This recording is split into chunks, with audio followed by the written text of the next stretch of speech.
हरे कृष्णा।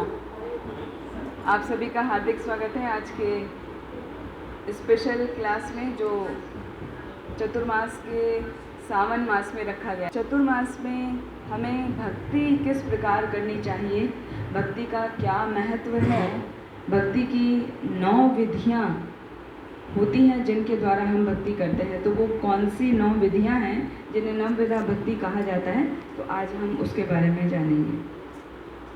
आइए अपना शुरुआत करते हैं मंगलाचरण से। ओम अज्ञानतिमिरन्धस्य ज्ञानञ्जनाशलाकया चक्षुरुन्मिलितं येन तस्मै श्रीगुरुवे नमः। जय श्री कृष्ण चैतन्य प्रभु नित्यानंद श्री अद्वैत गदाधर शिवासादि गौर भक्त वृंद। हरे कृष्णा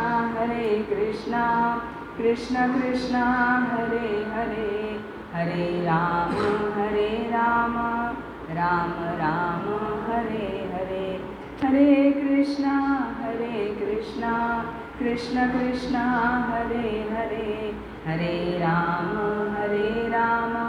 राम राम हरे हरे। हरे कृष्णा। जैसा हमारा आज का टॉपिक है नवदा भक्ति, तो आप में से कोई जानता है नवदा भक्ति क्या है? कोई आंसर करेंगे? यस।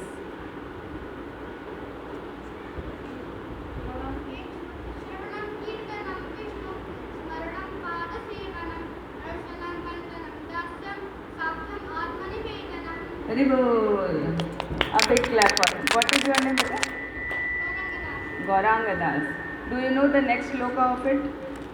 इससे आगे वाला क्या है?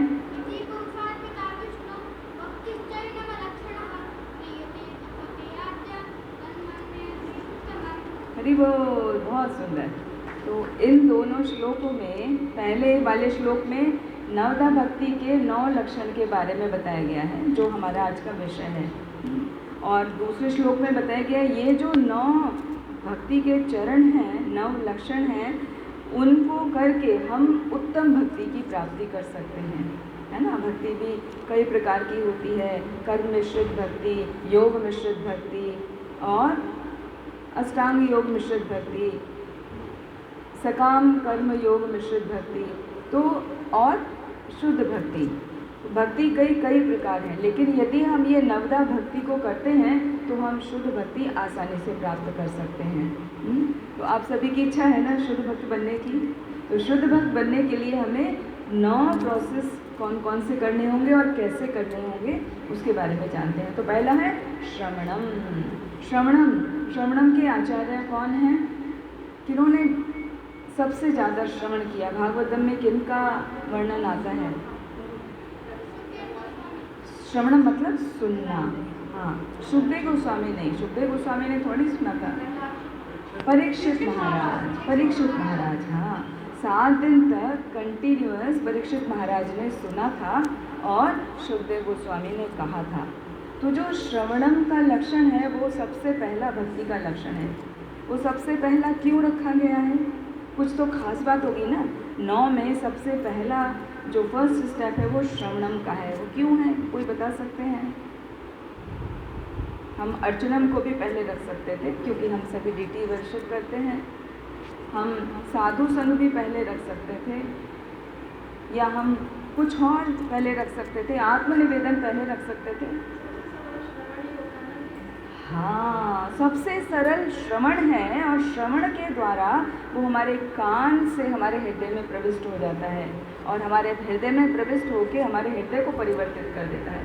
और कोई भी तरीका ऐसा नहीं है जो सिंपल वे में, सिंपलेस्ट वे में शुरू हो और पूरा काम कर दे, complete. Always we follow the process simple to complex. तो this is the simplest process of bhakti. जब आप सोते हैं तो सुबह कैसे उठाती है मम्मी आपको? आपको आवाज़ लगाती है ना, राघव उठो, पापा उठाते हैं। आपका नाम गौरांग, हाँ, मम्मी उठाती हैं। या हम जो बड़े हैं वो क्या, अलार्म लगा के सोते हैं, तो अलार्म से जागते हैं। तो क्या है सबसे पहले, मतलब हम सोए हैं तो हमें जगने के लिए किसी आवाज़ की ज़रूरत है, श्रवणम की ज़रूरत है। श्रवण करने से हमारा कॉन्शियसनेस एकदम से जागृत अवस्था में आ जाता है और हम जाग जाते हैं। तो इसीलिए भक्ति का जो पहला प्रोसेस है वो श्रवणम रखा गया है कि हे बद्ध जीव, जो आप माया की गोद में सोए हुए हो उससे बाहर निकलो। ऐसे श्रीमद् भागवतम में वर्णन आता है और पद्म पुराण में भी वर्णन आता है कि श्रवणम को पहले स्थान पर इसलिए रखा गया है जिससे हम भगवान के बारे में सुन के उस प्रोसेस को अपने हृदय में उतार सकें। यहाँ तक कि चैतन्य महाप्रभु ने भी बोला है, चेतो दर्पण मार्जनम भव महा दावाग्नि निर्वापणम। तो चेतो दर्पण जो होगा, हमारा जो हृदय है, उसका मार्जन कैसे होगा? वो होगा श्रवणम के द्वारा। और श्रवणम के सबसे अच्छा एग्जाम्पल है परीक्षित महाराज, जो 7 दिन और 7 रात तक कंटिन्यूस श्री हरि कथा और श्रीमद् भागवतम का वर्णन शुकदेव गोस्वामी के मुख से सुन रहे थे, है ना। बाद में रामायण में किस प्रकार उसका वर्णन आया है वो करेंगे, पहले श्रीमद् भागवतम के अनुसार समझते हैं। हालांकि वो सब आप जानते हैं, लेकिन ठीक है, श्रवण करना चाहिए, तो इसलिए हम सब इसके बारे में जानेंगे। फिर दूसरा स्टेप है कीर्तनम। कीर्तन मतलब लगातार भगवान के नाम, रूप, गुण, लीला, माधुर्य आदि का वर्णन करना। तो वर्णन करने में कथाओं को जैसे हमने श्रवण किया, वो हम जिस कोई हमारे पास है उसको सुनाना, वो कीर्तन हो गया। कीर्तन खाली बैठ के हरे कृष्ण महामंत्र गाना ही नहीं है। कीर्तन है जो हमने श्रवण किया है भगवान की कथाओं का, अभी वो सेम आप दूसरों को जाकर सुनाइए, बताइए या व्हाट्सएप मैसेज कीजिए, जैसे भी आप कर सकते हैं। तो वो हो गया कीर्तन। और कीर्तन के सबसे अच्छे एग्जाम्पल हैं, आचार्य हैं श्रील शुकदेव गोस्वामी, जो परीक्षित महाराज को लगातार कीर्तन करके सुनाए। कीर्तन में वो क्या कर रहे थे? भगवान की लीलाओं का ही गुणगान वो लगातार कर रहे थे। और कीर्तन भी 2 प्रकार का होता है। एक तो यही वो बता दिया हमने, जो सुन रहे हैं उसको कहना कीर्तन हो गया। उसके अलावा जो हम साधारण तौर पर कहते हैं ना, कीर्तन करो, कीर्तन शुरू करो, कुछ हो रहा है, तो कीर्तन एक तो होता है जब आप अपने आप कर रहे हैं, है ना, जप के फॉर्म में करते हैं, जब हम हरे कृष्णा जप रहे हैं या अकेले गा रहे हैं, वो भी कीर्तन है। लेकिन जब हम सबके साथ मिलकर करते हैं तो वो संकीर्तन कहलाता है। उसका और ज़्यादा अच्छा इफेक्ट है। उसका क्या इफेक्ट है? जब हम भगवान का नाम जपते हैं, सुनते हैं और बोलते हैं, तो भगवान हमारे जिह्वा के अग्रभाग पर नृत्य करने के लिए स्वयं प्रकट हो जाते हैं। यदि हम शुद्ध नाम जपते हैं तो, यदि हम माला जप कर रहे हैं, साथ में कोई काम कर रहे हैं, तभी भगवान प्रकट नहीं होते हैं। तो हमें इस बात का ध्यान रखना चाहिए, जब हम माला जप कर रहे हैं तो एकांत मन से एकाग्रचित्त होकर हमें माला का जप करना चाहिए। क्या सोचते हुए कि हम भगवान का नाम ले रहे हैं, तो भगवान उस नाम से प्रसन्न होकर हमारे जिह्वा के अग्रभाग पर आके नृत्य करते हैं। तो उनके प्रति किसी प्रकार का कोई अपराध नहीं होना चाहिए। इसी के लिए बोला जाता है कि जब कथा श्रवण करते हैं तब साथ में जप नहीं करना चाहिए, है ना, 2 प्रोसेस साथ में नहीं करना चाहिए। वैसे भी आप इन जनरल साइंस में देखेंगे, जब हमारी 2 इंद्रियाँ एक साथ में लगती हैं तो उनका कंसंट्रेशन थोड़ा सा डेविएट हो जाता है, एकाग्रचित्त नहीं हो पाता, वो डेविएशन हो जाता है। फिर तीसरा स्टेप है स्मरणम, विष्णु स्मरणम। विष्णु स्मरणम के आचार्य कौन है? प्रहलाद महाराज। तो प्रहलाद महाराज कैसे भगवान का स्मरण करते थे, बताओ, कौन बताएगा? कोई बच्चा? ओम नमो भगवते वासुदेवाय, ऐसा कहते हुए वो लगातार भगवान का चिंतन, स्मरण, मनन किया करते थे, राइट। तो प्रहलाद महाराज के जो पिताजी थे वो उनके भक्ति के टोटली अगेंस्ट थे, है ना, इनफेवरेबल थे। वो उनको हर प्रकार से मारने का प्रयास करते थे। क्यों? क्योंकि उनको ये लगता था कि मेरा पुत्र जो है भगवान की भक्ति कर रहा है, उसको भगवान की भक्ति नहीं करनी चाहिए, मेरी भक्ति करनी चाहिए, है ना। उसको बोलना चाहिए ओम हिरण्यकश्यपाय नमः, उसको ऐसा बोलना चाहिए ओम विष्णवे नमः, ओम वासुदेवाय नमः बोलने की बजाय। तो वो ऐसा नहीं बोलता था, स्वीकार नहीं करता था, इसीलिए उसके पिता उसके सबसे बड़े शत्रु बन गए। लेकिन फिर भी प्रहलाद महाराज डरे नहीं, क्योंकि उनके हृदय में भगवान उपस्थित थे, क्योंकि उनकी पूरी श्रद्धा थी भगवान के ऊपर। तो ऐसा हमारा दृढ़ विश्वास होना चाहिए भगवान का स्मरण करने के लिए। जो हमारे वैष्णव आचार्य हैं भक्ति विनोद ठाकुर, श्रील भक्ति विनोद ठाकुर, वो भी अपने एक भजन में गाते हैं कि किस तरह भगवान का हमें स्मरण करना चाहिए, भगवान को सब कुछ अर्पित कर देना चाहिए। इस प्रकार मन चिंतन उनका हर समय करना चाहिए।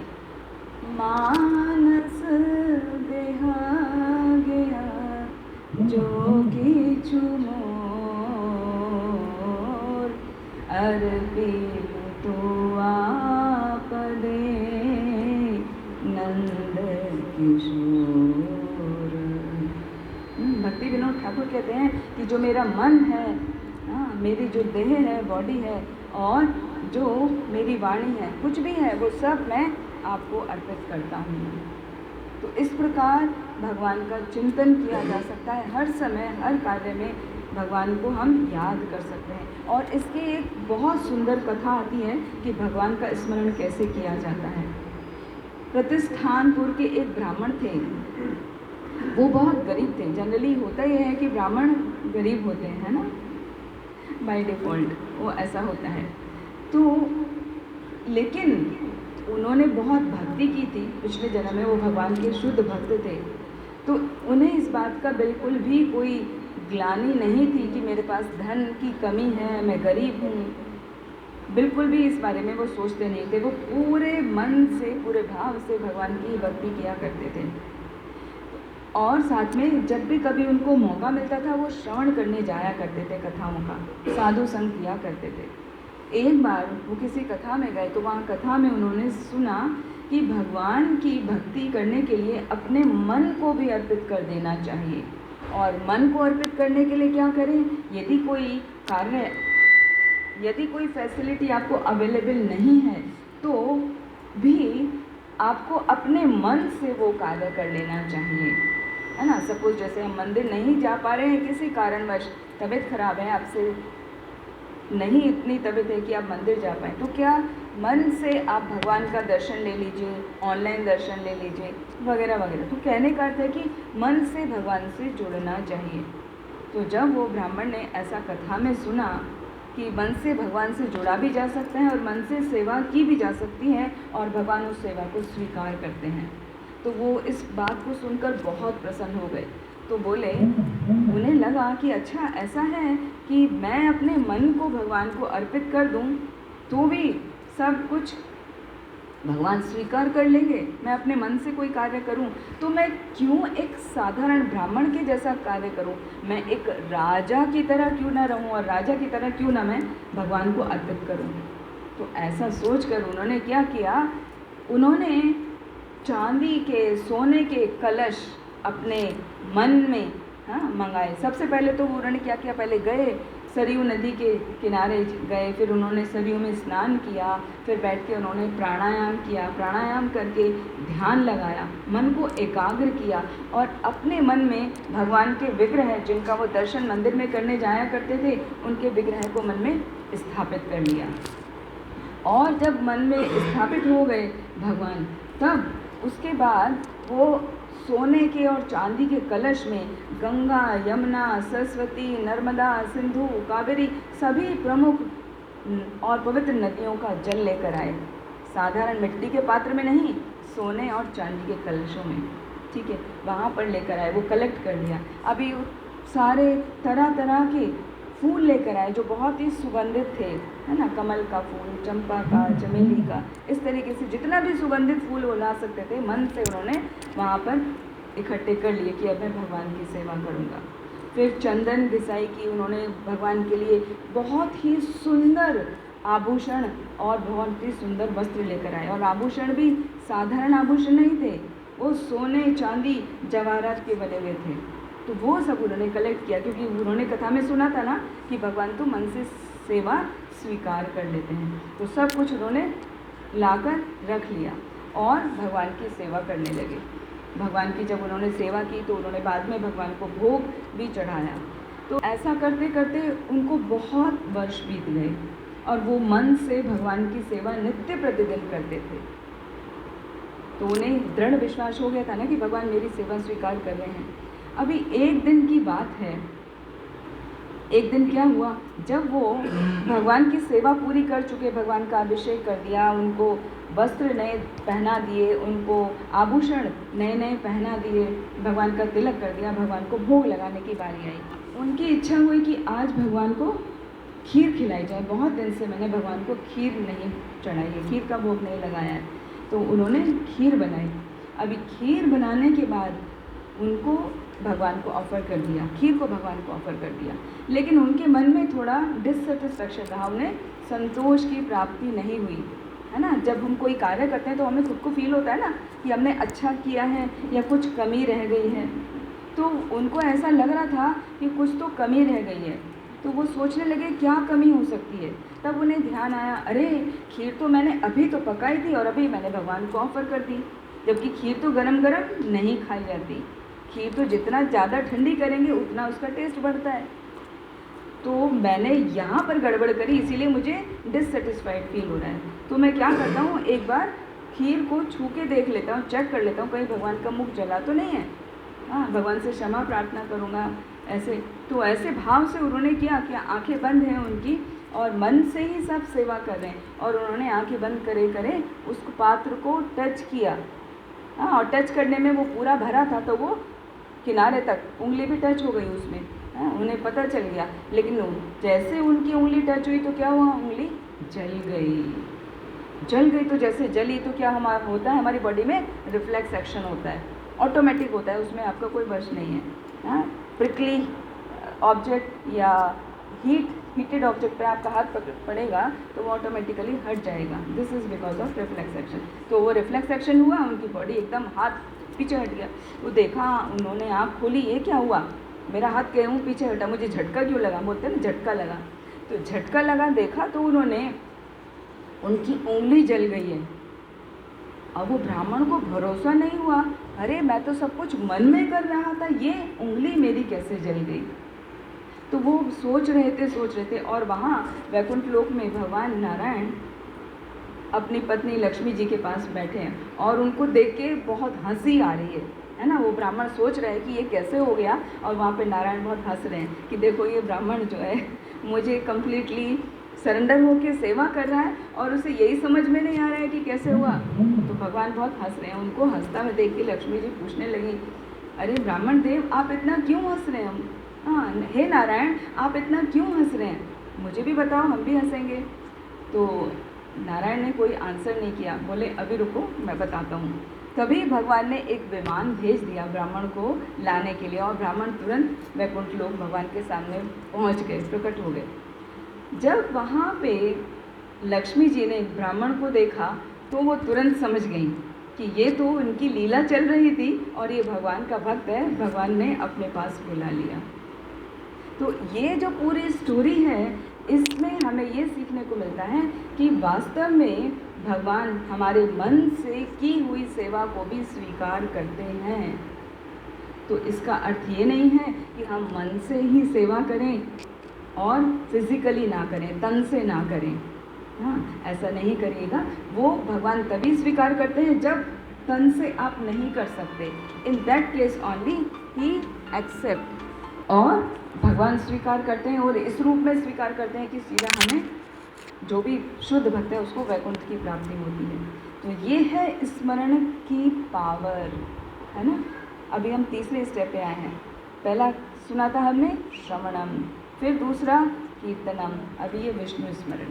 विष्णु स्मरण का एक और वर्णन आता है कि जैसे हमारे ऊपर जो भी भक्त हैं, यदि कोई दुविधा आती है तो हमें हमेशा भगवान का चिंतन करते हुए यही सोचना चाहिए कि ये जो दुविधा आई है वो दुविधा मेरे अपने कर्मों के कारण आई है। श्रीमद् भागवतम में बहुत सुंदर वर्ष आता है, 10वें अध्याय के 10वें स्कंद के 14वें अध्याय में, तत्ते अनुकंपा सुसुमेक्षमाणो भुंजानेवात्म कृतम विपाकम। उसमें क्या बताया है श्लोका में कि हमें भगवान को इस रूप से समर्पित होना चाहिए कि हमारे ऊपर जो भी कोई दुविधाएं परेशानी आती हैं तो हमें सोचना चाहिए वो हमारी अपनी गलती है ना, हमने कुछ मिस्टेक किया होगा तो हमारे कर्मों का फल हमें भुगतना पड़ रहा है, इसलिए हमें इस दुविधा से गुजरना पड़ रहा है। और भगवान की हमेशा आशा की कृपा बनाए रखनी चाहिए कि भगवान ज़रूर हम पर कृपा करेंगे, उसके लिए कभी भी निराश नहीं होना चाहिए। हाँ, तो हृदय से, अपने वाणी से और अपने शरीर से भगवान की सेवा में लगे रहना चाहिए, तब भगवान हम पर ज़रूर कृपा करते हैं। साथ में इसका दूसरा रूप ये है कि यदि जैसे कॉइन का दो साइड होते हैं ना, दूसरा रूप ये है कि यदि हमें कुछ अच्छा प्राप्त हो रहा होता है, कुछ सक्सेस मिली है, तो हमें वो क्रेडिट खुद को ना देके वो क्रेडिट भगवान को देना चाहिए कि भगवान की कितनी अनुकंपा है हम पर, कितनी कृपा है जो हमें भगवान ने इस योग्य समझा और हमें ये सुविधा प्रदान की या हमें जीवन में ये सफलता प्रदान की। तो ऐसा भाव हमारा तभी होता है जब हम भगवान का सही स्मरण करते हैं। फिर अगला है पाद सेवनम। पाद सेवनम में जिस प्रकार लक्ष्मी जी सदैव भगवान विष्णु के, नारायण के चरण कमलों को दबाती रहती हैं, उस तरह हमें भक्तों को कोशिश करना चाहिए कि भगवान की सेवा की जाए। फिर है अर्चनम। अर्चनम के आचार्य हैं पृथु महाराज। पृथु महाराज क्या करते थे? पृथु महाराज हमेशा भगवान की पूजा अर्चना में ही लगे रहते थे। उन्होंने उसके लिए अनेकों मंदिर बनवाए जिससे सभी लोग भक्त बन सकें और भगवान की पूजा अर्चना कर सकें, सेवा कर सकें। फिर अगला है वंदनम। वंदनम के आचार्य हैं अक्रूर जी। अक्रूर जी का ये स्थिति थी, जहाँ भी भगवान को देखते थे वहीं उनकी वंदना करते थे। एक बार की बात है जब अक्रूर जी कृष्ण और बलराम को लेकर नदी की तरफ जा रहे थे, तब उन्होंने देखा कि रथ पे कृष्ण बलराम बैठे हैं और नदी में जब वो स्नान करने गए, गायत्री करने के लिए पहले स्नान करना होता है ना, तो स्नान करने जब गए तो वहाँ पर भी उनको उन्हीं के दर्शन हो रहे हैं, कृष्ण बलराम के। तो वो बहुत चक्के रह गए कि क्या हो रहा है ये। तो वहाँ पर वंदना करी, पीछे मुड़ के देख रहे हैं तो रथ में बैठे, फिर वहाँ वंदना करी। तो हर समय कहने का अर्थ है कि वो हर समय जब भी उनको भगवान का दर्शन होते थे वो वंदना में ही लगे रहते थे, इसीलिए वो वंदना के आचार्य कहे जाते हैं।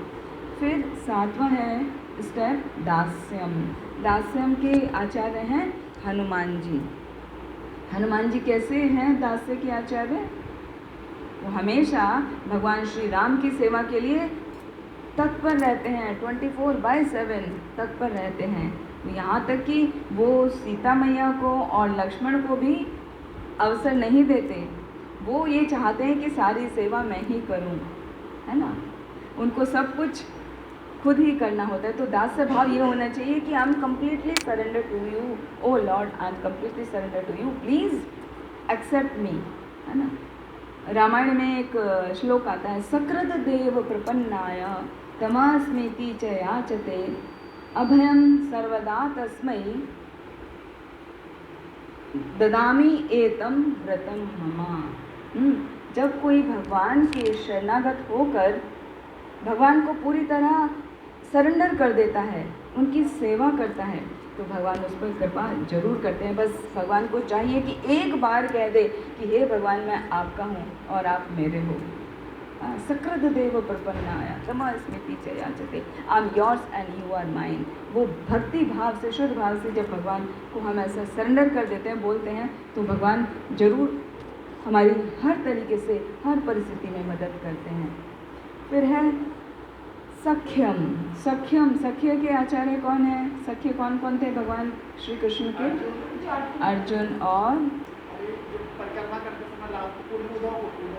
उद्धव, मधुमंगल, हाँ, सुदामा भी थे, उनके क्लासमेट थे ना सुदामा, तो और एक सुदाम भी हैं, श्रीदाम, हाँ श्रीदाम। तो उनके बहुत सारे फ्रेंड हैं। लेकिन यहाँ पर जो बात आ रही है, 16 सखा बोले गए, हाँ 16 सखा में हैं, लेकिन यहाँ पर जो बात आ रही है, यहाँ पर अर्जुन की आ रही है, बाकी सबकी नहीं आई। क्यों?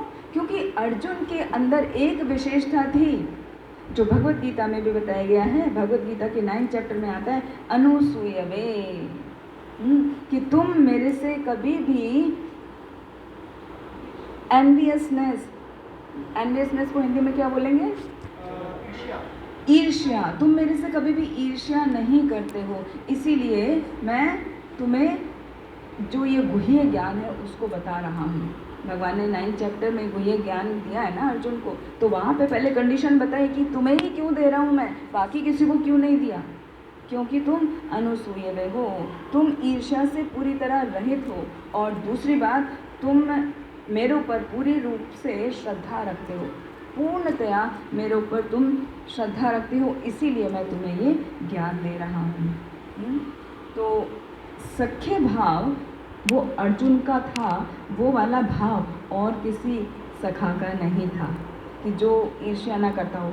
हम आमतौर पे भी देखते हैं, बच्चे आपस में फ्रेंड हैं या बड़े भी, आप अपना भी एग्जाम्पल सोच सकते हैं। जब हमारी किसी से दोस्ती होती है तो दोस्ती होती है, बड़े अच्छे लगते हैं शुरू में।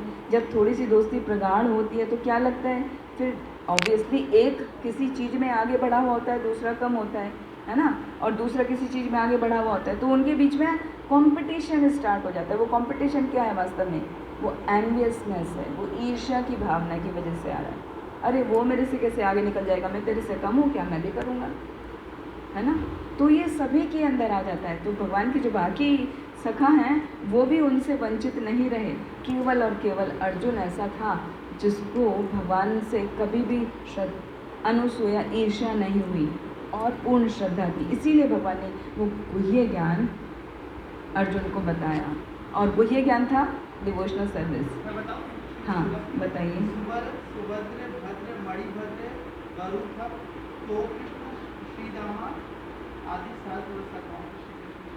हरि बोल। सुबल स्तोक सुभद्र भद्र मणिभद्र वरुथप तो कृष्ण, हाँ स्तोक स्तोक, हाँ स्तोक कृष्ण एंड श्री राम, ये सब भगवान के फ्रेंड्स हैं। तो सख्य रूप में भक्ति करना भी आसान नहीं है। श्रीमद् भागवतम में और पद्म पुराण में इसका वर्णन आता है कि जो नवदा भक्ति है ना, इनमें सबसे डिफ़िकल्ट वाली भक्ति हैं दो, सख्य भाव और आत्मनिवेदनम। ये सबसे डिफ़िकल्ट है, वो कोई भी आसानी से नहीं कर सकता। ऑटोमेटिकली कहीं ना कहीं कुछ ना कुछ हम मिस्टेक कर ही बैठते हैं। तो अगला वाला जो 9th स्टेप है वो है सबसे ज़्यादा इम्पॉर्टेंट। वो क्या है? आत्मनिवेदनम। आत्मनिवेदनम का मतलब है completely surrender to Krishna. Completely surrender कैसे? अपना मन सा वाचा कर्मणा सभी से भगवान को हम पूरी तरह समर्पित रहते हैं, तो उसे बोला जाता है आत्मनिवेदन। मतलब हम जो भी शरीर से कार्य कर रहे हैं वो भगवान को प्रसन्न करने के लिए, हम जो भी वाणी बोल रहे हैं वो हमारी वाणी ऐसी होनी चाहिए जो भगवान के ही नाम रूप गुण आदि का वर्णन करे और दूसरों को प्रसन्न करने वाली हो, दूसरे का दिल ना दुखाने वाली हो, ऐसी वाणी बोलें तो तभी वही भगवान को प्रसन्न कर सकता है। और तीसरा मन हमारा पूरी तरह भगवान को समर्पित होना चाहिए, है ना। भगवद गीता में बोलते हैं ना भगवान, माम अनुस्मर युद्ध च, मेरा अनुस्मरण करते हुए, मुझे याद करते हुए और अपने कार्य को करो और अपनी बुद्धि और मन को पूरी तरह मुझे दे दो, तब तुम मेरे प्रिय बन जाओगे। ऐसा भगवान बताते हैं भगवद गीता में 8वें अध्याय में। फिर बलि महाराज भी इसका दूसरा एग्जाम्पल है। जो अमरीश महाराज हैं, अमरीश महाराज और बलि महाराज आत्मनिवेदन के आचार्य माने जाते हैं। अमरीश महाराज को कैसे आत्मनिवेदन के आचार्य माना गया? अमरीश महाराज ने अपना पूरी जो एक्टिविटी थी, हालांकि वो महाराज थे, वो राजा थे, पूरा राज्य का कार्यभार संभालते थे, फिर भी उन्होंने सब कुछ भगवान को समर्पित कर दिया था। सैवई मनः कृष्णा पदार वंदयो वांचांसी वैकुंठ गुणानुवर्णने।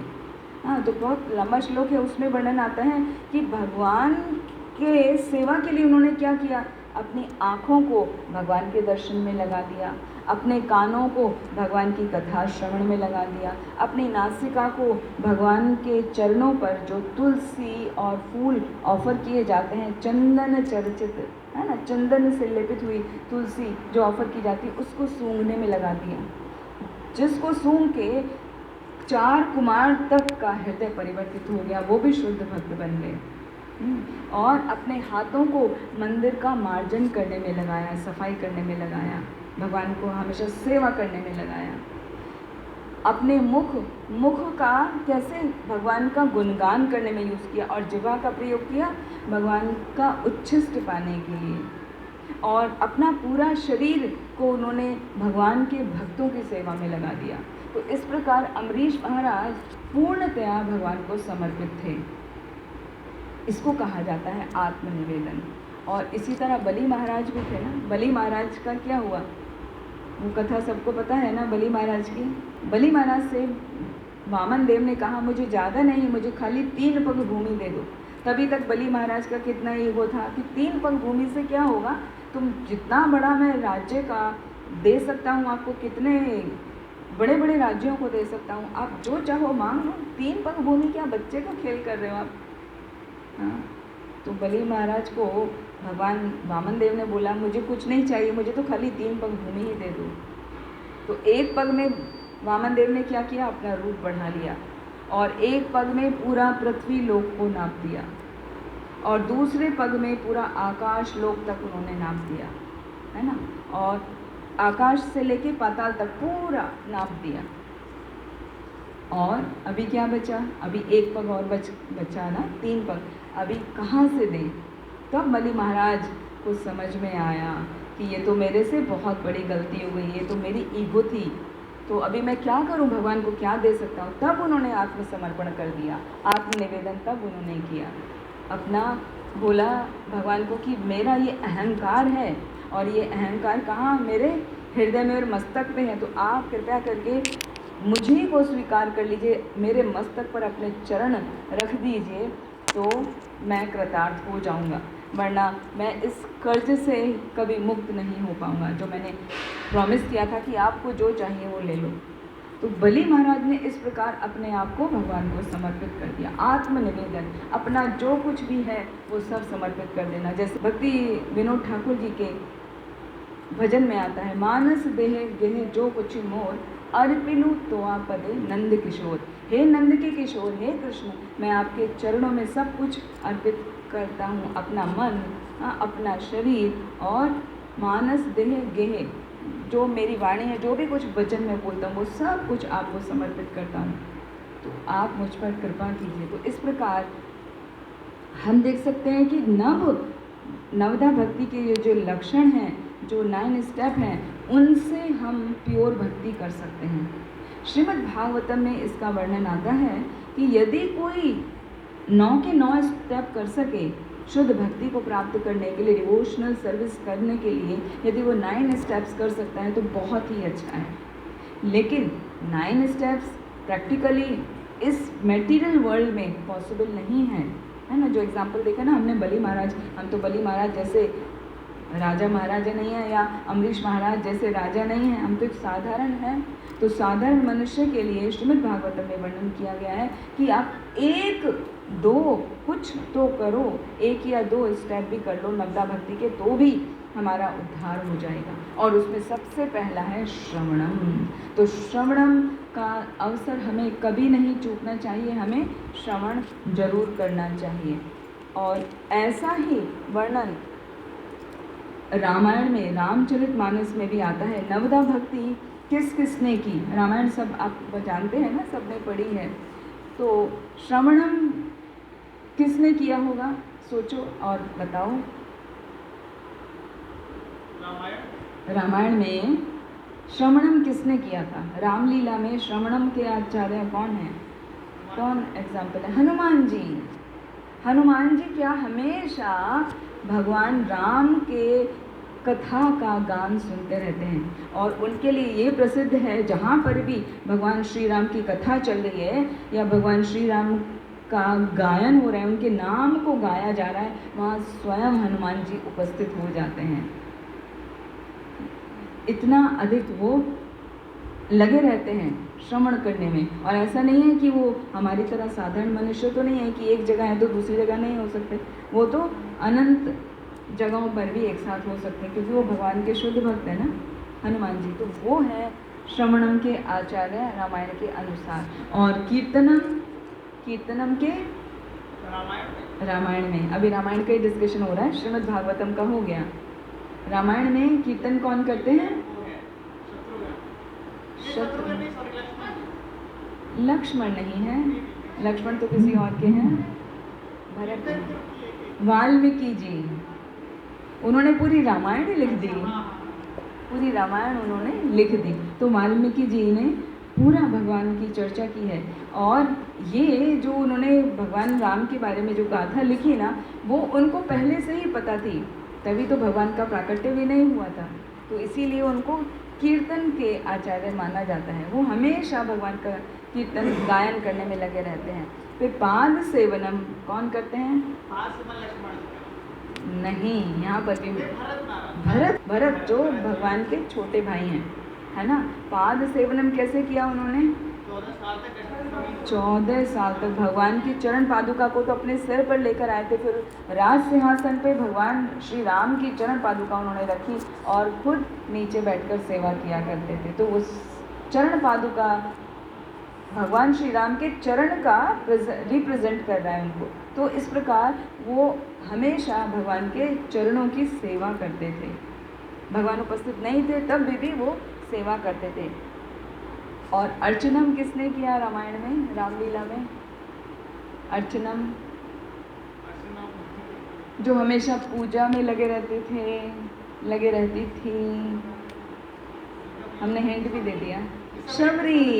हाँ, शबरी, उनके गुरु का नाम था मतंग ऋषि, है ना। और जब वो बहुत यंग थी, छोटी बालिका थी, छोटी नहीं मतलब यंग एज में थी, लेकिन जस्ट अटेन द यंग, तो उतना एज में उनके गुरु वहाँ से प्रस्थान कर गए थे, मतंग ऋषि। लेकिन उन्होंने बोला था कि आप यहाँ पर रह के सेवा करो, भगवान श्री राम के लिए आप यहाँ कुटिया बनाकर यहीं रहो और उनके लिए रोज़ रास्ते पे फूल बिछाओ, रोज़ उनके लिए फल फूल सब अरेंज करके रखो, वो एक दिन ज़रूर आएंगे।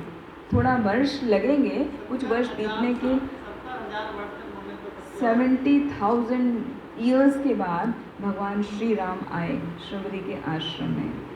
और जब आए तो शबरी माता जो थी वो बहुत बूढ़ी हो चुकी थी, वो पहचान नहीं पाई। और कोई वहाँ आता था तो उनसे पूछती थी, क्या आप मेरे श्री राम हो, क्या आप मेरी कुटिया में पधारे हो? लेकिन उस दिन वो ये भी पूछना भूल गए जब भगवान श्री राम आए। उनसे ये नहीं पूछा आप श्री राम हो, उनसे पूछा आप कौन हो, अपना परिचय दीजिए। हाँ, राम आएंगे तो मैं अंगना सजाऊंगी। तो शबरी माता जो है वो हमेशा भगवान की पूजा अर्चना में लगी रहती थी कि एक दिन तो भगवान जरूर आएंगे। और वो हर दिन प्रतिदिन इस भाव से करती थी कि आज तो भगवान जरूर आएंगे। तो उनका जो भाव था वो कैसा था? पूरी तरह भगवान को सरेंडर होकर भगवान के लिए अर्चना किया करती थी। फिर है वंदनम। वंदनम किसने किया? जो भगवान की वंदना करते रहते थे, बहुत सुंदर मंदिर, विभीषण। विभीषण भगवान श्री राम की हमेशा वंदना करने में, गुणगान करने में लगे रहते थे। फिर दास्य भाव किसका है? दास्य भाव यहाँ पे लक्ष्मण जी का है। हाँ, उन्होंने 14 वर्ष तक निद्रा का भी त्याग कर दिया भगवान की सेवा के लिए, सोए भी नहीं वो। तो इसीलिए वो दास्य के आचार्य हो गए। और हनुमान जी सबसे पहले वाले में पहुंच गए श्रवण में, कि वो निरंतर भगवान का नाम जपी करते रहते थे। हाँ, राम राम राम राम राम राम राम राम राम राम राम राम राम राम, हर समय वो राम का ही नाम जपा करते थे हनुमान जी। इसलिए वो श्रवणम के आचार्य हो गए। दास्यम की हो गए लक्ष्मण जी। लक्ष्मण जी हमेशा भगवान की सेवा में तत्पर रहते थे, कुछ भी हो जाए। कई बार ऐसा होता था लक्ष्मण जी को अच्छा नहीं लगता था ना, कि ये मुझे ऐसा आदेश दे रहे हैं, जैसे सीता मैया के पास वहाँ छोड़ के गए रक्षा करने के लिए, या जटायु के समय पर, या वहाँ सुग्रीव के समय पर, कुछ कुछ ऐसा था जो कई बार लक्ष्मण को नहीं पसंद आता था, लेकिन उन्हें स्वीकार करना पड़ता था। तो लेकिन वो स्वीकार कैसे करते थे? बहुत ही दास्य भाव से, मैं भगवान का दास हूँ, तो जो कहेंगे वही मैं कहूँगा। वही मैं करूँगा। जैसे शबरी ने भी भगवान को झूठे बेर चक चक के खिलाए, तो भी लक्ष्मण के मन में तो विचार आया कि ये झूठे बेर मेरे प्रभु खा रहे हैं, क्यों खा रहे हैं, लेकिन वो कुछ कह नहीं सके। वो दास्य भाव था उनका, वो कुछ कह नहीं सके। तो उनके मन में जरूर प्रकट होते थे भाव, लेकिन कभी उन्होंने कुछ विरोध नहीं किया, हमेशा दास भाव से ही सेवा करते थे।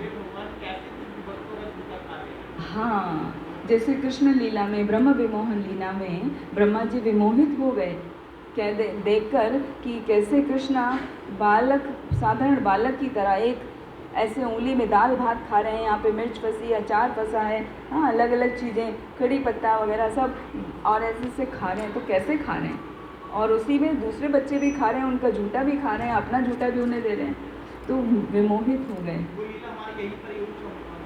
अच्छा, चौमुहा गांव में की ही वही लीला है। और सख्य भाव के रामायण में प्रतीक हैं सुग्रीव जी।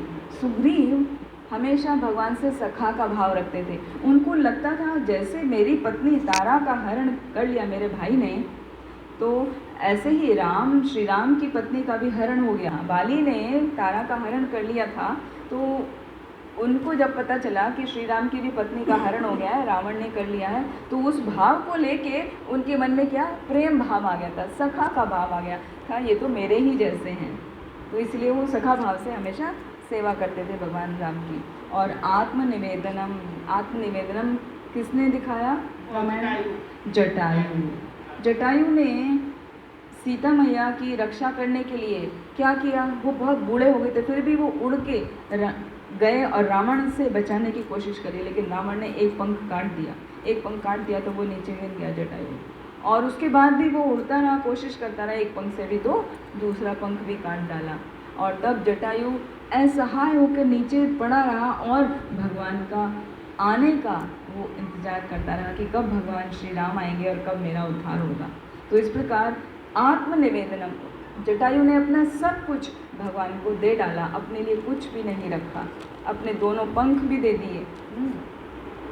फिर जो नवदा भक्ति का, जैसे अभी हमने देखा श्रीमद् भागवतम में सभी को पता है, श्रवणम कीर्तनम विष्णु स्मरणम पाद सेवनम अर्चनम मंदलम दास्यम सख्यम आत्मनिवेदनम, है ना, ये 9 स्टेप हैं। इसी तरह रामायण में भी नवदा भक्ति के 9 स्टेप का वर्णन किया गया है, जो भगवान श्री राम ने शबरी को बताया था।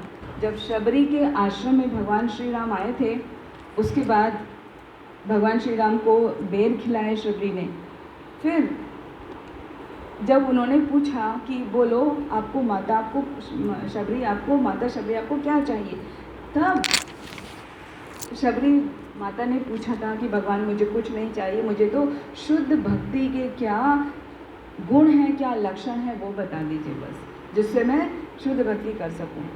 बस भगवान ने कहा तुमको उसकी आवश्यकता नहीं है, आप तो ऑलरेडी शुद्ध भक्त हो। तो भी शबरी ने हाथ जोड़कर प्रार्थना की थी कि नहीं भगवान मुझ पर कृपा करिए, मुझे बता दीजिए। तो नवदा भक्ति के जो 9 विधियाँ भगवान श्री राम ने शबरी जी को बताई, वो हैं प्रथम भक्ति संतन कर संगा, दूसरी रति हरि कथा प्रसंगा। प्रथम भक्ति संतन कर संगा, कि संतों की संग करना चाहिए।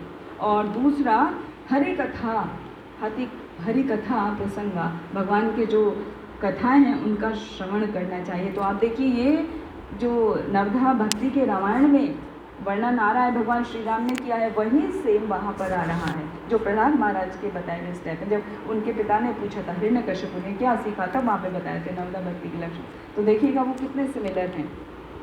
फिर गुरुपद पंकज सेवा, तीसरी भक्ति अमान, चौथी भक्ति हरि गुण गान, करहि कपट तजी गान। इसमें तीसरा स्टेप बताया गुरुपद पंकज सेवा, कि गुरु के चरणों की सेवा करनी चाहिए। और वो सेवा कैसे करनी चाहिए? बिना किसी अभिमान के, अमानत्वम होकर। और चौथा उसमें स्टेप बताया हरि गुणगान, कपट तजीगान। जो हरि का गुणगान करना है वो किसी भी कपट से मुक्त होकर करना है ना, मन में किसी प्रकार का कोई कपट नहीं होना चाहिए। फिर पंचम भजन सो वेद प्रकाशा, छठ दम सील बिरति बहु कर्मा। तो पंचम है मंत्र जप करना। मंत्र जप हरि दृढ़ विश्वास के साथ हरि के नाम का जप करना, ये पांचवी विधि है। और छठा है दम सील। दम का मतलब होता है इंद्रियों का निग्रह करना, उनको कंट्रोल करना। तो इंद्रियों को कंट्रोल करके ही हम भक्ति कर सकते हैं। इंद्रियों का साथ देके या इंद्रियों को इच्छा को पूरा करके हम भक्ति नहीं कर सकते। फिर बताया भगवान ने सातवां सम हरिमय जग देखा, हरिते संत अधिक कर लेखा। सातवां सम हरिमय जग देखा, मतलब समभाव में रहना चाहिए और पूरे जगत को हरिमय ही देखना चाहिए। हरिमय का मतलब क्या है कि हमारे सबके हृदय में भगवान विराजमान है, ऐसा सोचना चाहिए। ये नहीं कि मैं तो भक्त हूँ और दूसरा अभक्त है, मैं शुद्ध भक्ति कर रहा हूँ, दूसरा अभी भक्त भी नहीं बना है। वो भाव नहीं होना चाहिए। सबको समान रूप से देखना चाहिए और हरिमय ही देखना चाहिए सबको। आठवां जथा लाभ संतोषा, सपने हो नहीं देख ही पर दोषा। आठवां बताया जथा लाभ संतोषा, कि जो भी हमको लाभ की प्राप्ति होती है कुछ कार्य करके, जैसा भी मिल रहा है, थोड़ा मिला है ज़्यादा मिला है, जितना भी मिला है उसी में संतोष करना चाहिए। और सपने हो देखें नहीं पर दोषा, सपने में भी किसी का दोष नहीं देखना चाहिए। यदि हम सपने में दोष देखते रहेंगे तो भक्ति नहीं कर पाएंगे। नवम सरल सब सन छल हीना, हरि भरोस ये हर्ष न दीना। हाँ, नवा है कि हरि भरोस, मतलब हरि का, भगवान का ही भरोसा करना चाहिए। ये भरोसा कि मैं जो कार्य कर रहा हूँ वो भगवान जरूर मुझ पर कृपा करेंगे, मैं भक्ति कर रहा हूँ तो भगवान मुझ पर जरूर कृपा करेंगे। हर्ष न दीना, और हमें हर्षित, बहुत ज़्यादा हर्षित नहीं होना चाहिए और बहुत ज़्यादा विषादित नहीं होना चाहिए। मतलब दुख आने पे बहुत ज़्यादा दुखी नहीं होना चाहिए और सुख आने पे बहुत प्रसन्न नहीं होना चाहिए, समभाव में रहना चाहिए। तो इस प्रकार ये नवदा भक्ति का वर्णन रामायण में भी किया गया है और श्रीमद् भागवतम में भी किया गया है। अब इतना सब सुनने के बाद नवदा भक्ति का जो एसेंस है वो है भक्ति के 5 लक्षण। वो है साधु संग, नाम कीर्तन, भागवत श्रवण, मथुरावास, श्रीमूर्ते श्रद्धाय सेवन। मथुरावास, श्रीमूर्ते श्रद्धाय सेवन, कि हमें मथुरा में वास करना चाहिए। मथुरा में वास करने का मतलब है मथुरा में, वृंदावन में, या किसी भी धार्मिक स्थान में, जैसे जगन्नाथपुरी में, जैसे मायापुर में, जो भगवान चैतन्य महाप्रभु की प्राकट्य नगरी है, तो ऐसी जगहों पे हमें जाकर रहना चाहिए और भगवान की भक्ति करनी चाहिए। श्रद्धा सेवन, अर्चा विग्रह का, भगवान की जो डिटीज़ हैं उनकी सेवा करनी चाहिए। जब हम भगवान के डिटीज़ की सेवा करते हैं तो हमारा मन भौतिक कल्मशों से अपने आप दूर हो जाता है। भौतिक कल्मश में हमारा मन बिल्कुल भी नहीं फंसता। और जब हम मथुरा वास करते हैं या धाम वास करते हैं तो हमारे सभी भवबंधन समाप्त हो जाते हैं, हमें उनसे छुटकारा मिल जाता है। और पहली लाइन में बताया था साधु संग, नाम कीर्तन, भागवत श्रवण। साधु संग, साधु का संग करना चाहिए। साधु के संग में आके क्या करना है, हमें श्रवण करना चाहिए। तो वहाँ पर श्रीमद् भागवत में वर्णन किया है, साधु संग में किसी भी साधु का संग करना साधु संग नहीं कहलाता है। साधु संग का अर्थ है उनका संग करना जिन्होंने गुरु परंपरा के द्वारा वो ज्ञान प्राप्त किया है, आध्यात्मिक ज्ञान प्राप्त किया है। उस ज्ञान को उस व्यक्ति से लेना चाहिए, उसी को साधु संग कहा गया है। ना कि कोई भी आजकल जैसे बहुत हम देखते हैं, ऑनलाइन देखते हैं ना, बहुत सारे गुरु बने बैठे हैं। तो पहले देखना चाहिए कि वो कौन से गुरु हैं, क्या वो प्रामाणिक गुरु हैं, क्या वो गुरु परंपरा में आते हैं, किसी भी गुरु परंपरा में आते हैं, क्या वो भगवान श्री कृष्ण से संबंधित हैं या वो अपना ही प्रचार कर रहे हैं। तो जो प्रामाणिक गुरु हैं उन्हीं का संग करना चाहिए या उन्हीं भक्तों का संग करना चाहिए जो गुरु परंपरा में आते हैं, उनका साधु संग करना चाहिए, तभी हमारी भक्ति सुदृढ़ होगी, वरना हमारी भक्ति ढुलमुल हो जाएगी। हमें लगेगा ये क्यों फॉलो करें, ये क्यों फॉलो करें, ये तो जरूरी नहीं है, चलो छोड़ दो। और भक्ति के नियम तो बहुत कड़क होते हैं ना, तो उनका पालन करने के लिए हमें साधु संग करना चाहिए, क्योंकि साधु संग है ना, लव मात्र साधु संग सर्व सिद्धि है। साधु संग सर्व शास्त्र कह, लव मात्र साधु संग सर्व सिद्धि है। कि एक क्षण मात्र भी, क्षण का भी 1/14वां हिस्सा होता है लव, उतना भी यदि कोई साधु का संग कर लेता है तो उसका जीवन कृतार्थ हो जाता है, उसका जीवन सफल हो जाता है, क्योंकि साधु हमेशा भक्ति ही सिखाते हैं, कुछ और नहीं। फिर है दूसरा नाम कीर्तन, साधु संग नाम कीर्तन, भागवत श्रवण। भागवत श्रवण का तो हमने बहुत सुन लिया ना, श्रवण। नाम कीर्तन की थोड़े चर्चा करते हैं। नाम कीर्तन का क्या अर्थ है? जैसे शुरू में बताया, भगवान के नामों का कीर्तन करना चाहिए, नामों में भगवान की कथाओं इत्यादि का भी हम कीर्तन कर सकते हैं। तो आदि पुराण में कहा गया है कि जो कोई व्यक्ति भगवान के नाम का कीर्तन करता है, भगवान के नाम का जप करता है, कीर्तन करता है, भगवान उसके साथ सदैव रहते हैं। तो हमें कभी भी डरना नहीं चाहिए कि हम अकेले हैं, हमें कौन देखेगा। अकेले में कुछ हो जाए तो चाहे हमारी कैसी भी परिस्थिति है, छोटे बच्चे हैं या जैसे माता जी हैं या जैसे प्रभु जी हैं, ओल्ड हैं, तो कभी भी किसी भी स्थिति में डरना नहीं चाहिए। क्यों? आदि पुराण में इसका वर्णन किया गया है कि जो व्यक्ति भगवान के नाम का कीर्तन करता है उसके साथ स्वयं भगवान वास करते हैं, तो वो कभी अकेला नहीं है, उसको कभी डरना नहीं चाहिए। और पद्म पुराण में भी ऐसा वर्णन किया गया है कि जब कोई नाम का कीर्तन करता है तो वो कीर्तन करने की स्थिति आसान मत समझिए, साधारण मत समझिए। उसका अर्थ है कि आपने जन्मों जन्मों तक भगवान वासुदेव की पूजा की है, तभी जाके मुख में ये नाम आ पाता है। भगवान के नाम तभी हम जप कर पाते हैं, जब जन्मों तक भगवान वासुदेव की हम पूजा करते हैं। तो इस प्रकार हमने देखे पूरा जो नवदा भक्ति है, हमने रामायण में भी देखा, हमने श्रीमद् भागवतम में भी देखा, उनका एसेंस है भक्ति के 5 अंग। पहला है साधु संग। साधु संग कैसे करना है? गुरु परंपरा के अंतर्गत जो साधु हैं उनका संग करना है ना, मतलब उनसे ज्ञान प्राप्त करना है संग आके। दूसरा नाम कीर्तन, भगवान के नाम का निरंतर कीर्तन करना चाहिए। जैसे भगवद गीता में भी आता है, 9वें अध्याय में सप्तम कीर्तयन्तो माम यतन्तश्च प्रणवता कथयन्तश्च माम भक्त्या मुक्तयुक्ता उपासते। जो मेरा कीर्तन करने में हमेशा लगा रहता है, मैं उस पर कृपा करता हूँ। भगवान स्वयं उनको फेवर करते हैं जो भगवान के कीर्तन में लगे रहते हैं। तो पहला साधु संग नाम कीर्तन, भागवत श्रवण, भगवान के नाम का हमें निरंतर श्रवण करना चाहिए, तो हमारा ये जीवन का कल्मश सब खत्म हो जाएगा। यस्यावे श्रूयमाणायां कृष्ण परम पुरुषे भक्ति रुत्पद्यते पुंसा शोक मोह भया अपहा। यदि हम भगवान के नाम का श्रवण और कीर्तन करते हैं तो हमारे शोक, हर प्रकार का मोह, वो सब समाप्त हो जाता है।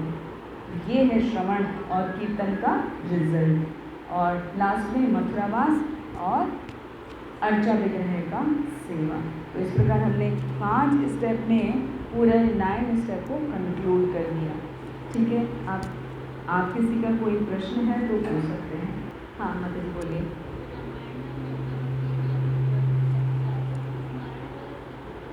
स्मरण वाला स्किप हो गया। स्मरण कौन करता है? हाँ, सीता मैया ही करती है ना स्मरण, तो वही हमेशा। अच्छा, मैंने बोलने में स्किप कर दिया। Okay, thank you for reminding me. स्मरण करती है सीता मैया। हाँ, हमने देखा ना अशोक वाटिका में जब भी थी तो वो कंटिन्यूअस भगवान श्री राम का स्मरण कर रही थी। रावण ने अनेक प्रकार से प्रलोभन देने की कोशिश करी कि तुम इस पूरे महल की राज रानी बन जाओगी, पटरानी बन जाओगी, फिर भी उन्होंने कुछ भी नहीं सोचा, वो भगवान श्री राम का ही स्मरण करती रही। तो स्मरण का जो अधिष्ठात्री देवी हैं वो हैं सीता मैया, और वहाँ पर हैं श्रीमद् भागवतम के स्मरण के प्रहलाद महाराज। ठीक है, हरे कृष्ण। एकदम मतलब जो लोग लिख सकते हैं। हाँ, एक में बहुत एग्जाम्पल आ सकते हैं वो ढूंढ ढूंढ के जो है, लेकिन हम मुख्य जो है उसी को कोट करते हैं ना। ऐसे तो कई एग्जाम्पल आ सकते हैं, क्योंकि जैसे ध्रुव महाराज का भी एग्जाम्पल लिया जा सकता है। ध्रुव महाराज ने भी तो पूरी तपस्या की, लेकिन उसमें उससे भी ज़्यादा एग्जाम्पल आया उनको। वेटेज किसको मिला? प्रहलाद महाराज को, क्योंकि प्रहलाद महाराज ने कितना सहा भी तो। हाँ, तो इसीलिए मतलब कैटेगरी क्या है उसके अनुसार उसको चुना जाता है। ऑफकोर्स प्रहलाद महाराज के बेस्ट होंगे, क्योंकि देखिए वो जो जस्ट लाइक तपस्या के लिए चले गए थे, लेकिन ऐसा और सिचुएशन होने के बावजूद भी क्या कहते हैं इतनी ज़्यादा मतलब तब भी वो लगे रहे भगवान की भक्ति में। थैंक यू, आप सभी का बहुत बहुत धन्यवाद। हरे कृष्ण। हरि बोल। हरि बोल। हरे कृष्णा कृष्णा कृष्णा हरे हरे, हरे राम राम राम हरे हरे। हरे